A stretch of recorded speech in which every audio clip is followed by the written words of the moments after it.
আল্লাহ রব্বুল আলামিন রাসূলকে দিয়ে জানায় দিয়েছেন, রাসূল গো, তোমার উম্মতের মাঝে যখন 15টা কাজ শুরু হয়ে যাবে, আমি আল্লাহ পাক তখন একটার পর একটা মুসিবত দিব।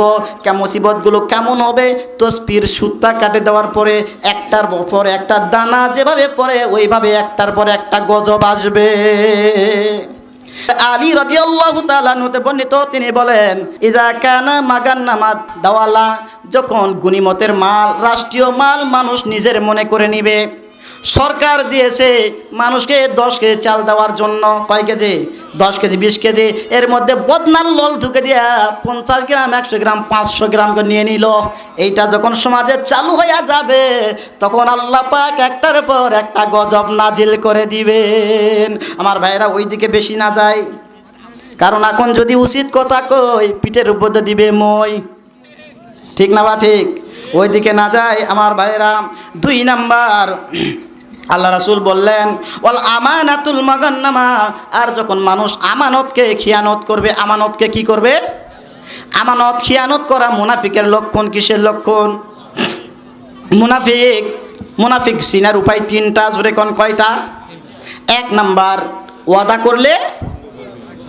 করলে কি করবে? কথা বললে, আমানত রাখলে খিয়ানত করবে। ইমাম তাবি বলেছেন আরেকটা হলো ঝগড়া লাগলে অশ্লীল ভাষায় কথা বলবে। এরা হলো মুনাফিক। এরা কি? মুনাফিক। এবার যদি আমার ক্ষমতায় আসি, কোরআনের ময়দান চালু হবে, আলিম ওলামার কোনো বিপদ আপদ আসবে না, ইনশাল্লাহ কোরআনের ময়দান সারা দেশ হবে। এখন কি আছে? এটা কিন্তু আমার দেশের কথা বলছি না, বিশ্বের কথা বলছি। আছে। আমার ভাইরা ওই দিকে না যায়, আলোচনায় চলে আসি ভাই জানেরা। তাহলে আমানত যারা খিয়ানত করবে এরা কি? মুনাফিক। ওয়াল জাকাতুল মাগররামা, জাকাত দেওয়াকে মানুষ যখন অস্বীকার করবে, সম্পদ আছে জাকাত দেওয়া লাগবে, কিন্তু মনে করবে জাকাতের দরকার নাই রে, ইতিমুখ খেলে কী হবে রে, মাদ্রাসায় দিয়ে কী হবে রে, দেওয়ার দরকার নাই। সম্পদকে আসলে বলেন তো, ওই সম্পদটা কি আপনার? সম্পদ কি আপনার? বাংলাদেশ ব্যাংকে চাকরি করছে, আজকে আছে ব্যাংক, চাকরি অবসর আছে, কিছুকাল ছিল। আমি আপনি দুনিয়াতে কিছুকাল থাকবো, আর কিছুদিন পরে থাকবো না। আজ থেকে 200 বছর আগে যারা আমাদের ছিল আছে, 200 বছর পরে আপনাকে আমাকে কেউ চিনবে না। এই জন্য ভাইজান জাকাত দিতে হবে। কিয়ামতের দিন মুসিবতের সময় জাকাতগুলো যেন আপনার পক্ষে আসে। এরপরে আল্লাহ রাসূল বললেন, ওয়া আতআ রাজুলুন জাওজাতুন, আর তখন মানুষ হবে, ওয়া আক্কাল উম্মুহু, মানুষগুলো যখন মা বাবার অবাধ্য হয়ে যাবে, কি হবে? মা বাবার অবাধ্য হয়ে যাবে, আর স্ত্রীদের বাধ্য হয়ে যাবে। এমন ঘটনা আছে না নাই? স্ত্রীদের বাধ্য, স্ত্রী যেটা কয় সেটাই শোনে, কিন্তু মা যখন বলে, কয় বুড়ি তুই কোষ কি, বুড়ি তোর দরকার নাই।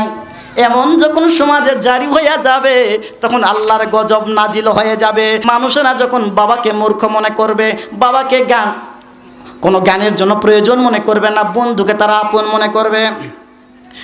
এরপরে আল্লাহ রাসূল বললেন, ওয়ান নাফাআতিল আসওয়াতিল ফিল মসজিদ, আর মসজিদগুলোতে তখন হট্টগোল হবে, জোরে জোরে আওয়াজ হবে। এখন দেখবেন সমাজে অধিকাংশ মসজিদগুলো জাঁকজমকপূর্ণ, কিন্তু মুসল্লি, এইটাও কিয়ামতের লক্ষণ, কিয়ামতের আলামতের মধ্যে সগরা, এটাও কিয়ামতের একটা আলামত। মসজিদগুলো জাঁকজমক হবে, কিন্তু আমলওয়ালা মানুষ।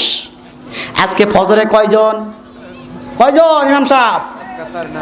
এক কাতার হয় না।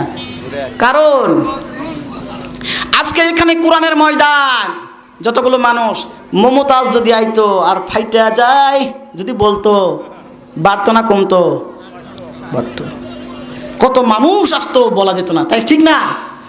আমার ভাইরা, ওই ময়দানে গেলে আল্লাহর গজব হয়, আর এই ময়দানে আসলে আল্লাহর রহমত হয়। একদিন তো চলেই যাব, দুনিয়া তো বেশি দিনের না, চলে যাব না? তাহলে এই দুনিয়ায় রং তামাশা। আল্লাহ রাসূল রাস্তা দিয়ে গেলেন, যাওয়ার সময় 2টা আঙ্গুল কানের মধ্যে দিলেন। সাহাবা একরাম বললেন, হুজুর বুঝলাম না, কারণটা কি? আল্লাহ রাসূল বললেন, দেখো ওখানে বাদ্যযন্ত্র হচ্ছে, গান হচ্ছে, আর গানের যে আওয়াজ হয় ওইটা যখন মানুষের মনের মধ্যে যায় ইমানটা মরে যায়। আর আমরা যখন ঘুমিয়ে যাই সুন্দর করে হেডফোনটা কানের মধ্যে দিয়া ফাইটা যায়, লাগে দিয়ে ঘুমে যাই। কথা বলুন ঠিক না বা ঠিক? এইগুলো বললে এখন আপনাদের অনেকের মন খারাপ হয়ে যায়। খারাপ হয়েছে? আপনারা খুশি না বেজার? আমার ভাইরা এবার আসুন তাহলে, ওয়াকানা যাইমুল কওমি আরদুলাহুম, আর সমাজে তখন এক শ্রেণীর মানুষকে মানুষ মূর্খ মানুষদেরকে সমাজের নেতা বানাবে। মেম্বার চেয়ারম্যান এমপিগুলো অধিকাংশই মূর্খ হবে। কি হবে? মূর্খ বলতে কি বুঝলেন? লেখাপড়া করে নাই, এটা ডক্টরেট ডিগ্রি পর্যন্ত নিয়েছে, কিন্তু কোরআনের জ্ঞান যাদের ভিতর নাই, এটা আমার কথা না। ভাষা বিজ্ঞানে নাম কি? ডক্টর মোহাম্মদ শহীদুল্লাহ বলেছেন, তোমরা যত ডক্টর পিএইচডি করো, মাস্টার করো, কিন্তু কোরআনের এলিম যদি ভিতরে না থাকে তবে সে মূর্খ। তবে কি? মূর্খ। কোরআনের এলিম না থাকলে সে কি? মূর্খ। বাটা যে মুয়াজ্জিনি করে ওরা ছোট চোখে দেখে ও আল্লাহর ঘর মসজিদ ঝাড়ু দেয়। আমার বাবাজিরা, অনেকে দোয়া কবুল হয় না, মসজিদ ঝাড়ু দেন, মসজিদের পরিষ্কার করেন, মসজিদের কার্পেট পরিষ্কার করুন, মসজিদের খাদিম হন, দেখবেন আল্লাহ দোয়া কবুল করে নেবে। ডাইরেক্ট কুতনির মধ্যে আসছে। আমার ভাইয়েরা, বিস্তারিত না যায়, এবার সংক্ষেপ করছে। ওয়া উকরিমুর রাজুলু মুকাফাতুস সারিহ, আর মানুষ তখন নেতাদেরকে সম্মান করবে, সালাম দিবে ভয়ে। কিসে? সম্মানে না, কিসে দিবে? ভয়ে। সালাম না দিলে কি করবে রে বা? সালাম দেয় কি করে দিবে? ভয়ে। ভয়ে, সম্মানে না। তখন আল্লাহ রাসূল বলেন, আল্লাহ পাক তখন গজব নাজিল করে দেয়। আমার ভাইরা, ওয়াসুরিবাত তিল খুমুর, আর তখন দেশে মদ পান বাড়ে যাবে। কি হবে? এই মদ, মদ্যপান, বিড়ি, সিগারেট, ইয়াবা, হিরোইন, ফেন্সিডিল, তামাক, আর কত আছে, আছে না? আরে এই যে আপনারা বিড়ি খায়েন, সিগারেট খায়েন, দেখবেন মাছ খায় ফেলে দিলে ওই মাছের কাঁটা বিড়ালে খায়, গোস্ত খেয়ে হাড় ফেলে দিলে কিসে খায়? কুকুরে খায়। বিড়ি 100 টাকা দামের ব্যানসন সিগারেট খায় ফেলে দিলে কিসে খায়? কিছু খায় না, মিসকলও দেয় না কুকুরে। তাহলে কুকুর যেহেতু মিসকল দেয় না, আপনি ওটা মুখে লাগান কিভাবে? হিন্দু মানুষ মারা গেলে আগুন লাগাই মুখে, আর মুসলিম তুমি কিভাবে আবার মুখে আগুন লাগাও জীবিত অবস্থায়? ঘুরে আসো, আস্তাগফিরুল্লাহ পড়ো। একদিন মৌমাছিকে বলা হয়েছিল, মৌমাছি, তো আল্লামা শেখ সাদী রহমতুল্লাহ লিখছেন, মৌমাছি তুমি যে গাছে মৌচাক লাগাও, এটা তো মাঝে মাঝে মানুষ কেটে মধু নিয়ে যায়, তোমার লাভ কি? মৌমাছি বলে, বেটা আমি লাগাই চাক, মানুষ নিয়ে যায় মধু, কিন্তু আমার ট্রেনিং নিতে পারে না। কি নিতে পারে না? মুসলমান, যা জীবনে হয়েছে হয়েছে। আজকের ভোটার করা মাহফিল থেকে ইস্তেগফার করিয়া তওবা ফিরে আজ থেকে আমরা বিড়ি, সিগারেট, ইয়াবা, হিরোইন, ফেন্সিডিল বাদ দিয়ে আল্লাহর দিকে চলে আসি, কারণ গোনা দিন ফুরিয়া যাবে। বলছিলাম, যৌবনে পড়বে ভাটি, তাকায়া ডাকস না তোরে ডাকছে ওই কবরের মাটি। ঠিক না বা ঠিক? আমার ভাইরা, এরপরে আল্লাহ রাসূল বললেন, অলুবিসাল হারির, আর পোশাকগুলো হবে লাল বর্ণের। কিসের বর্ণের? পশমি হবে। আল্লাহ রাসূল বললেন, পুরুষদের জন্য পশমি কাপড় হারাম, লাল কাপড় হারাম, পুরুষের জন্য সোনা হারাম। আজকের মেডিকেল সায়েন্স বিজ্ঞান বলছেন, পুরুষ যখন লাল কাপড় পরবে যৌবন শক্তি কমে যাবে, পুরুষ যখন স্বর্ণ ব্যবহার করবে যৌবন শক্তি কমে যাবে। আল্লাহ রাসূলের কথাগুলো বিজ্ঞানসম্মত। বিজ্ঞান বলতেছেন, শোনো, মহিলারা যখন স্বর্ণ ব্যবহার করবে যৌবন শক্তি বৃদ্ধি পাবে, মহিলারা যখন কাপড় লাল কাপড় পরিধান করবে যৌবন শক্তি বেশি হবে। হাদিস থেকে বলছি আমার ভাইয়েরা, পুরুষ যখন টাকনুর উপর কাপড় তুলবে, কোথায়?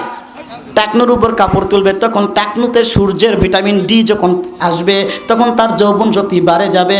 মহিলারা যখন টাকনুর উপরে কাপড় তুলবে, যখন ওই রোদটা তাদের টাকনুতে লাগবে তখন তাদের যৌবন শক্তি কমে যাবে।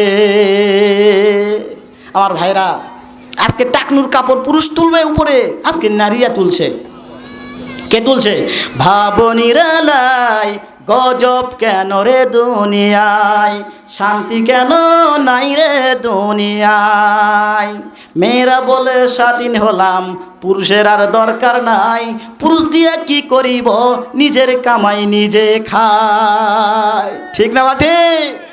আমার ভাইরা, গজব তো এমনি এমনি আসে না। গজব কি এমনি আসে?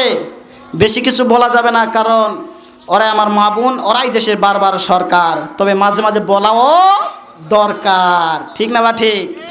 আমার ভাইয়েরা, তাহলে পুরুষের জন্য কোন কাপড় হারাম? লাল আর পশমি। লাল আর পশমি। আমার ভাইয়েরা, ওয়া উত্তেখাজাতুল কায়িনাতু, আর সমাজে যখন নর্তকীরা গান গাবে, শরীরে তখন কাপড় রাখে না, হালিয়া ডুলিয়া মাজা ঢুলিয়া মানুষকে যখন আকৃষ্ট করবে, আল্লাহ রব্বুল আলামিন তখন একটার পর একটা গজব নাজিল করে দেয়। কথা বলুন ঠিক না বা ঠিক? আমার ভাইয়েরা, গর্তের মধ্যে কয়জন ছিল? 3 জন। এই 3 জনকে বাইর করবেন না, চলে যাবেন। আজান কত? 45 না 31? 4 ঘন্টা আজান দিচ্ছে না নাকি? আমার ভাইয়েরা, বনি ইসরাইল সম্প্রদায়ের কয়জন মানুষ গর্তের ভিতর? আপনারা উঠতেছেন, রেখে দিব? আলোচনা বন্ধ করব? আলোচনা চলবে? কতক্ষণ চলবে? কোরআনের মাহফিল চলবে সূর্য যতদিন উঠবে। বলেন, কোরআনের মাহফিল চলবে সূর্য যতদিন উঠবে। ঠিক না বা ঠিক? লিল্লাহি তাকবীর। আমার ভাইরা, মাঝে মাঝে তাকবীর দিচ্ছি যাতে আপনাদের আলসামি ভাবটা যায়। ঠিক না? আচ্ছা।